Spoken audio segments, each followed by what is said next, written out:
ada 4 macam kriteria sifat manusia. Ini kata Imam Junaidi dalam sebuah kitabnya, dalam sebuah kitab Ihya Ulumuddin ya, karangan Al-Ghazali. Dia menyebutkan arba'un tarfa'ul abda ila ala darajatin wa imqalat amaluhu. Kata Syekh Junaidi dalam kitab Ihya-nya mengatakan ada 4 perkara, ada 4 sifat, di mana 4 sifat itu ketika dilakukan oleh hamba dia akan diangkat derajatnya di sisi Allah maupun di sisi manusia. Apa itu? 1. Hilmi, hilmun atau hilmun. Apa hilmun? Bijak. Jadi dalam kita melaksanakan suatu kegiatan atau kehidupan ini, pertama kita harus bijak. Loh, saya mau melakukan ini, takut menyinggung orang lain. Saya mau berbuat ini, takut menyinggung orang lain. Ya, jangan mentang-mentang wong punya HP sendiri, kemudian buat status seenaknya. Tidak boleh. Nah, kita harus bisa menjaga diri kita. Kira-kira membuat status di WA yang dapat menyinggung orang lain, yuk jangan. Ya. Nanti kalau kita main suka-suka kita, wong HP sendiri pak, nah, saya HP sendiri, pulsa beli sendiri, ya bebas terserah gue. Nah, nggak bisa begitu. Tapi kita harus pertama punya sifat yang namanya bijak, ya, penuh pertimbangan. Kalau dijadikan sebagai ketua kelas misalkan, yo bijak, lihat anak-anaknya. Kami sebagai guru tentu kami tahu cara bagaimana mencintai murid, bagaimana mengarahkan murid. Bukan berarti ketika seorang guru menegur kalian ini merupakan suatu pelampiasan kemarahan, enggak. Tapi ini bentuk kasih sayang kami, bentuk kasih sayang guru terhadap anaknya. Pertama bijak, yang kedua adalah murah hati atau tawaddu, ya. Tawaddu, murah hati, rendah hati. Sebagai manusia, ya, meskipun kita tidak punya ilmu banyak, kalau kita punya sifat tawaddu, rendah hati, tidak merasa pintar sendiri. Kadang-kadang hari ini fenomenanya luar biasa. Murid merasa lebih pintar dari gurunya, ya. Karena fenomena hari ini apa yang tidak bisa diakses oleh murid? Adanya AI. Ya. Kalian ini kan semua punya AI. Kalian mau tanya apa saja di situ ada. Kemudian tiba-tiba merasa lebih pintar dari temennya. Ini tidak boleh. Kita harus diantara kita punya sifat rendah hati, sifat rendah diri. Jangan sampai kita merasa lebih daripada yang lainnya. Yang ketiga adalah syaha'u. Apa itu? Dermawan. Orang dermawan ini akan menjadi orang yang luar biasa. Bahkan kata Imam Syafi'i, ketika kita ingin menutupi kejelekan kita, maka dermawanlah. Contohnya ini nanti Pak Kholidin kalau mau menjadi kepala desa.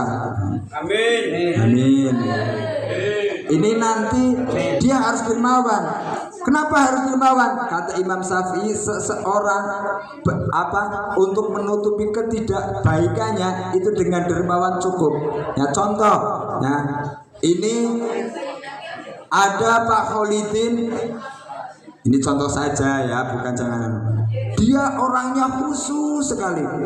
Setiap malam beliau tadarus Al-Quran, beliau mujahadah, beliau sholat malamnya tidak pernah ditinggalkan.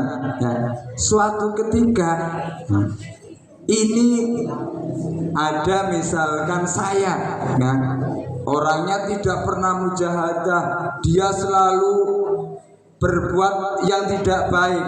Ya. Kemudian pada suatu ketika ada pilihan kepala desa.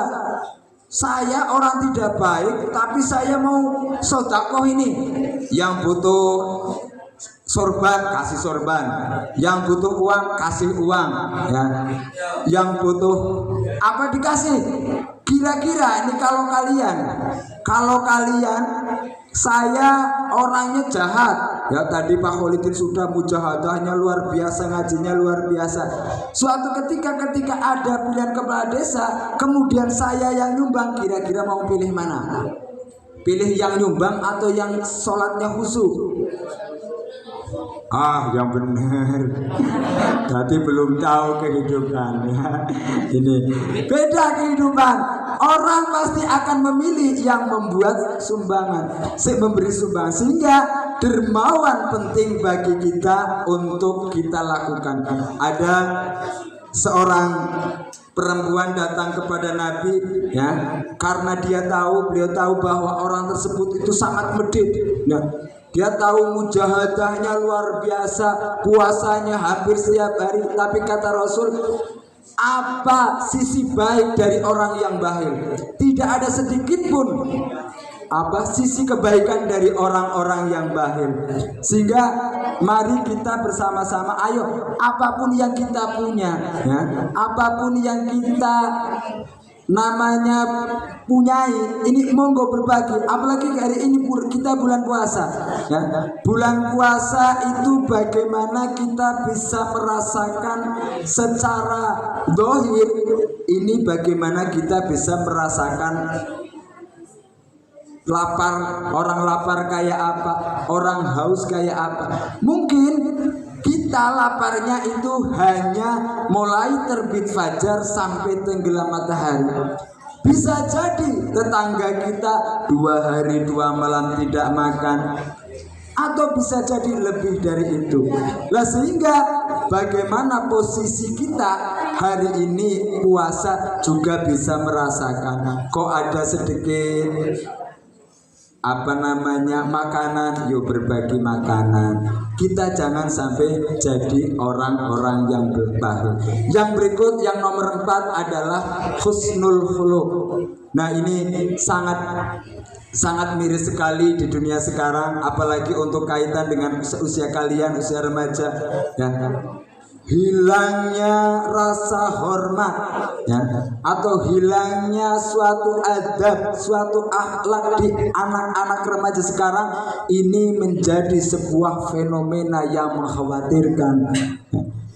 Kalau untuk lihat anak-anak sekarang, kalian bisa lihat di media sosial ketika mereka membandingkan usia zaman dahulu dengan zaman sekarang itu kayak apa. Karena zaman kan, kalau sekarang kita lihat, coba kalian sekarang posisi ada di generasi apa sekarang ini? Generasi Z. Pak Guru berada di generasi milenial. Yang lahir hari ini merupakan generasi alfa. Perkembangan teknologi ini ternyata membuat kita lupa apa yang telah diajarkan oleh orang tua kita. Sehingga apa yang terjadi? Akhlak anak terhadap orang tua sekarang hilang. Akhlak anak terhadap guru sekarang terkikis. Dia lebih terpengaruh pada gadget, ya, pada media-media sosial. Kalau dulu zaman milenial itu nggak ada atau nggak kenal yang namanya HP. Mungkin kenal yang namanya HP sekarang ketika sudah usia tua baru kenal HP. Usia Gen Z ini mengenal HP. Kalian kira-kira mengenal HP mulai kapan? Coba. Mulai 5 tahun atau baru brol atau sudah gede? Baru brol, ya. Baru brol kalian sudah dipegangi HP oleh orang tua. Kemudian yang lahir hari ini Yang namanya gen alfa itu bukan lagi dari Brawl, dari mulai hamil sudah pakai tutorial HP ya. Sehingga apa yang terjadi nanti wallahu a'lam. Kalau kita hari ini saja tidak bisa membentengi diri kita, akhlak kita bejat, akhlak kita tidak baik, apa nanti yang terjadi untuk generasi-generasi selanjutnya? Setidaknya anak-anak di MTS Negeri 3 Pemalang ini minimal lebih baik dari anak-anak seusia kalian ya. Kita Bapak Ibu guru ini selalu bicara ya. Yang dibicarakan apa pada kalian? Jarang Bapak Ibu guru berbicara kalian kepintaran, tapi akhlak kami selalu akan bicarakan itu. Karena bagi kami adalah keberhasilan Bapak Ibu guru bagaimana kalian bisa punya akhlak yang baik ya. Jangan sampai adanya modernisasi ini kalian tergerus dengan begitunya, jangan sampai. Tetap sebagai anak pertama harus hormat terhadap orang tua. Siapa dia?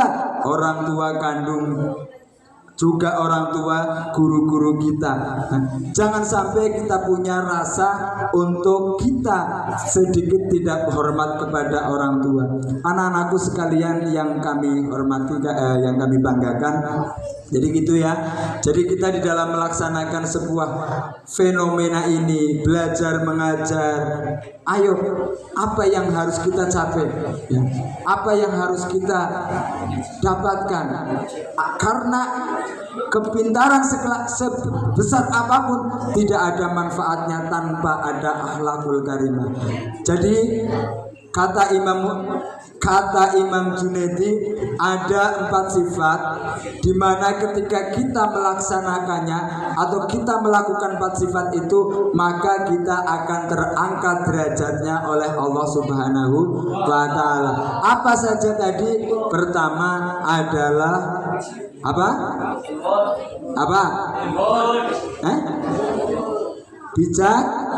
Bijaksana atau hilmun. Yang kedua apa?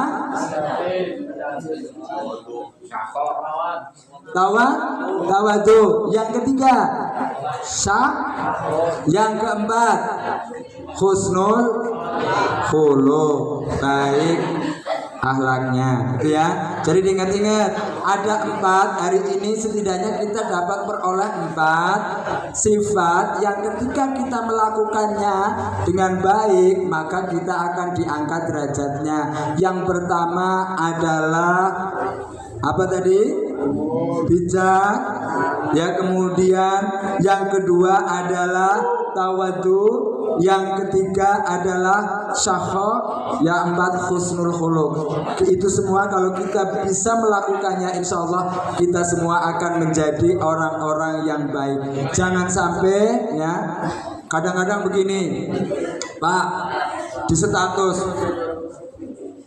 yang cukup yang mencatat kebaikan saya cukup Rokib Adit, cangkemmu ngerti apa? Biasanya ada itu. Apakah itu bisa betul? Iya bisa betul, juga bisa salah. Kebaikan kita, kebaikan kalian, kebaikan kita semua ini tergantung orang yang di dekat kita. Ya, kayak misalkan kalian baik apa tidak? Tanya guru kalian. Kalau kata guru kalian baik, ya berarti kalian baik. Pak guru baik apa enggak? Tanya guru-guru yang lain, tanya murid-muridnya baik apa tidak. Kalau baik, dia berarti baik. Itu berarti kita punya akhlak yang baik. Jangan sampai gini, kalian pernah dengar ketika mau mengantar jenazah pidato terakhir?